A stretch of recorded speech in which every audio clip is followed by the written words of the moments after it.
Chers spectateurs, je vous salue autant que vous êtes. Donc aujourd'hui, c'est une formation spéciale dédiée aux élèves de la classe de 3e, ceux qui ont des examens du BPC à préparer. Donc j'ai constaté au niveau de la science, il y a une régression. Donc c'est ce qui m'amène à pouvoir faire cette vidéo pour pouvoir apporter un surplus à l'éducation acquise à l'école. Donc sans plus tarder, aujourd'hui je vais aborder la première leçon de physique de la classe de 3e intitulée masse et poids. Donc, masse et poids. Masse et poids. Donc, chers élèves de 3e, masse et poids, ce n'est pas une leçon tellement compliquée.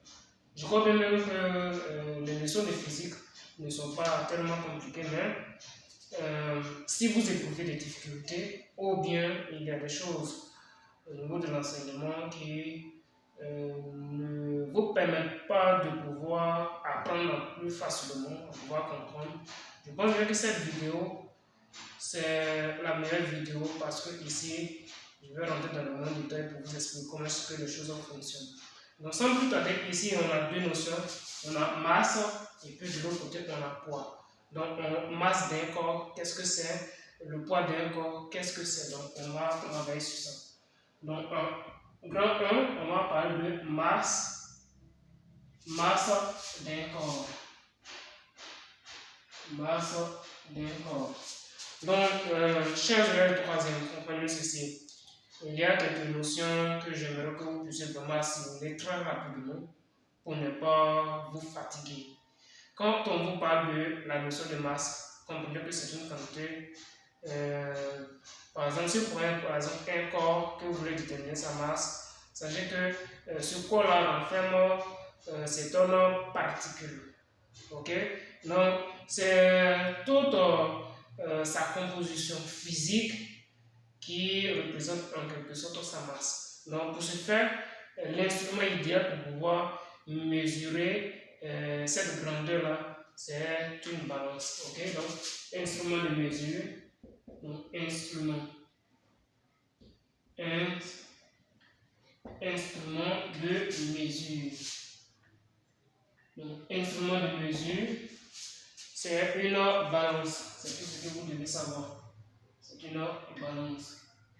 Simplement. Ok?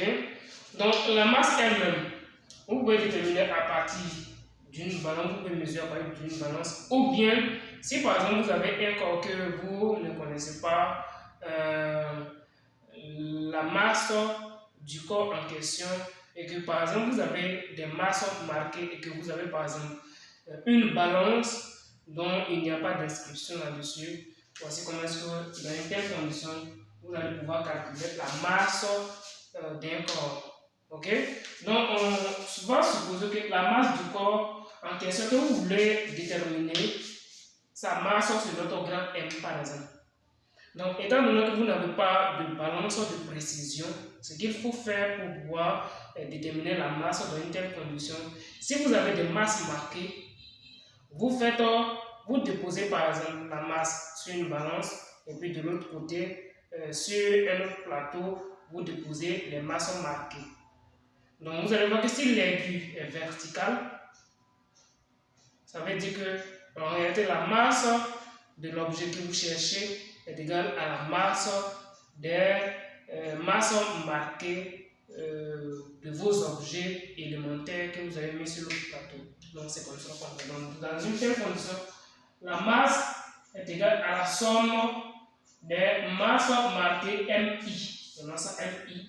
Sachez dans une telle condition que I part de 1 jusqu'à M. Donc dans une telle condition, si on essaie de détailler cette expression, ça devient soit la masse M1 plus la masse M2 plus la masse Mn. Ok? Donc si par exemple, vous avez votre masse marquée, vous avez 2, vous mettez sur le plateau. Ok?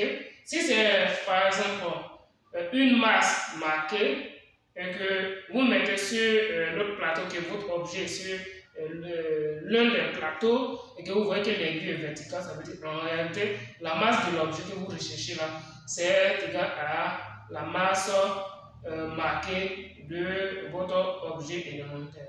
Donc voici comment est-ce qu'on calcule la masse dans une telle condition. La troisième chose que vous devez savoir, c'est de connaître l'unité légale de la masse d'un corps. C'est pas compliqué, chers élèves de troisième. Sachez que l'unité légale de la masse d'un corps, c'est le kilogramme. Donc, c'est ça qui est l'unité légale de la masse d'un corps. Donc, l'unité légale est le kilogramme. Le kilogramme et son symbole c'est kg.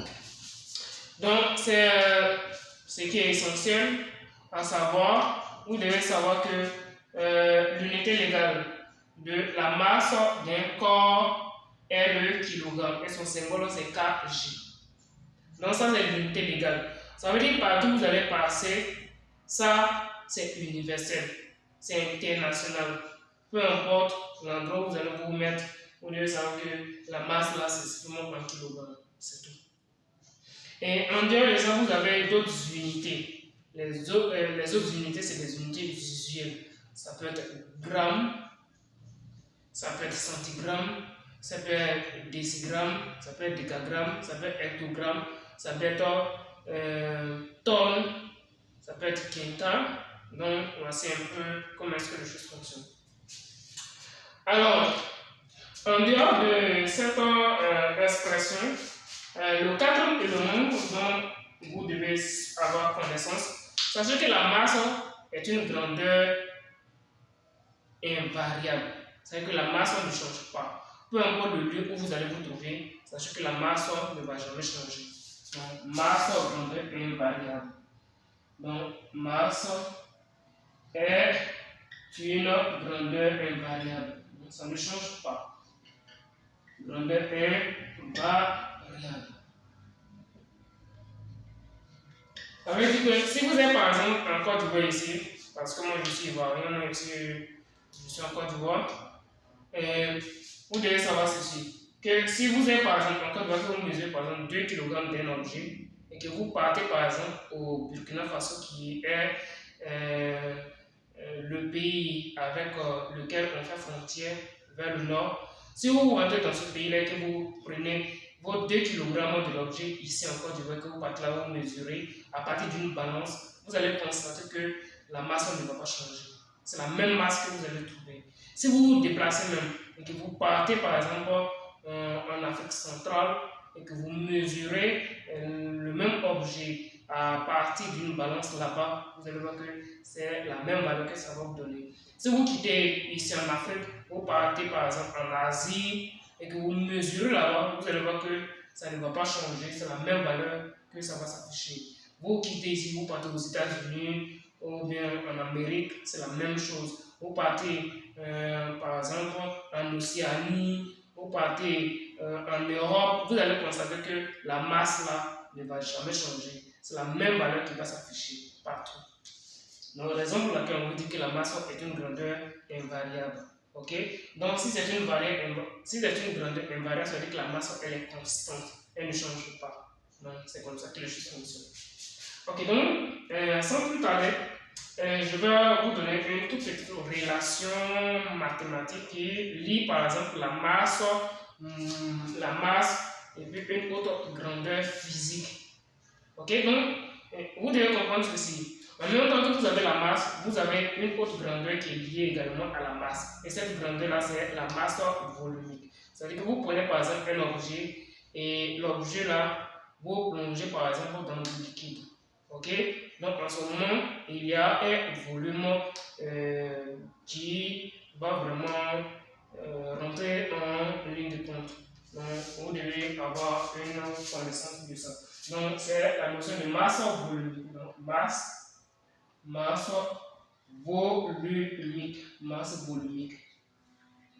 Donc, la notion de masse volumique ici, sachez que la masse volumique, communément, on peut noter ça comme ça, A, ou bien on note comme ça, ou bien ce symbole. Ce symbole, c'est celui ρ. Ok, donc la masse volumique peut s'écrire sous les deux formes. Donc, si par exemple, on a la masse volumique ρ qui est égale, qui n'est rien d'autre que le rapport entre la masse de votre corps sur le volume dans lequel le corps est plongé. Donc, voici un peu. Donc, la masse de votre substance sur le volume du substance. Donc, voici un peu comment est-ce que vous devez calculer la masse volumique dans une telle condition. Ok? Donc, chers élèves, comprenez ceci que la masse s'exprime en kilogrammes et que le volume, l'unité légale du volume, c'est le mètre cube. Ok? Donc, par conséquent, vous allez voir que votre masse volumique qui est ici va s'exprimer en kilogrammes par mètre cube. Donc, vous pouvez également trouver d'autres sous-unités telles que par exemple le gramme par centimètre cube, le kilogramme par décimètre cube, etc. Donc, il y en a assez. Ok, donc, c'est ce qui était essentiel à retenir dans cette partie. Et la deuxième partie que je vais aborder, et pour clôturer rapidement cette notion, comprenez ceci, que on va parler maintenant du poids, ok? Du poids, donc du poids, c'est car le poids d'un corps, donc on va parler de ça tout à l'heure. Donc le poids, sachez quelque chose, chers spectateurs, chers élèves de troisième, c'est pas quelque chose de compliqué. Sachez que l'instrument de mesure du poids, c'est le dynamomètre, ok? Donc instrument de mesure, c'est le dynamomètre ou bien pesant. Dynamomètre. Donc, dynamomètre. Donc, instrument de mesure. Instrument de mesure. Donc, instrument de mesure, c'est le dynamomètre. Dynamomètre. Ou bien on appelle ça pesant. Donc, pesant. Donc, on voit souvent, quand vous regardez ceux qui pèsent souvent qui prennent par exemple poids DVA, vous allez voir que quand vous partez, vous voyez l'instrument de mesure avec eux couramment. Donc, voici un peu comment est-ce que les choses fonctionnent. En dehors de ça, il y a la relation fondamentale. Sachez que le poids d'un objet, le poids c'est notre P comme ça. Ok? Donc, c'est une quantité vectorielle. Donc, vous devez mettre vecteur dessus. Et cette quantité vectorielle est égale au le produit de la masse multiplié par l'intensité de pesanteur G. Ok? Donc, voici comment est-ce que les choses fonctionnent. Donc, en termes de normes, ça veut dire que la valeur, c'est M fois G. Donc, vous voyez que la masse, le poids s'obtient en faisant le produit de la masse par l'intensité de pesanteur G. Donc, généralement, quand on est sur la Terre, on prend par exemple G égale à 9,8 newtons par kilogramme. Donc, sachez que le poids s'exprime en kilogramme. Ça, il faudrait que je puisse vraiment vous le dire. Le poids s'exprime en kilogramme. Et ici, votre intensité de pesanteur G va s'exprimer en newton par kilogramme, étant donné que la masse s'exprime en kilogrammes. Donc, voici un peu ce qu'il fallait savoir. Donc, c'est la chose la plus importante. Et aussi, le dernier élément, le dernier point que vous êtes censé par exemple savoir sur cette notion de poids, sachez que ici, on a écrit le poids est égal au produit de la masse multiplié par l'intensité de pesanteur. Donc, sachez que le poids est proportionnel à la masse. Ok? Donc, le poids est proportionnel à la masse. Et l'intensité de pesanteur, ça change d'un lieu à un autre. Donc, c'est ce qui va faire que le poids va changer d'un lieu à un autre. Donc, le poids d'un corps, sachez que c'est une quantité qui varie. selon le lieu où l'on se trouve. Si vous êtes sur la Terre que vous mesurez quelque chose, ne pensez pas que partout sur la planète Terre, vous allez trouver la même valeur. Ça peut changer d'un lieu à un autre. Si vous quittez même sur la Terre, que vous partez sur d'autres planètes, vous allez voir que là-bas même, le changement, même là, vous allez bien constater ça parce que plus le champ de pesanteur est faible, plus la valeur du poids est faible. Donc, voici un peu comment est-ce que les choses fonctionnent. Donc, chers spectateurs, c'est ce que je voulais partager avec vous pour vous enrichir un peu. Donc, vous pouvez me contacter si vous avez des soucis au 01 40 21 90 63 61. Donc, merci et à la prochaine vidéo.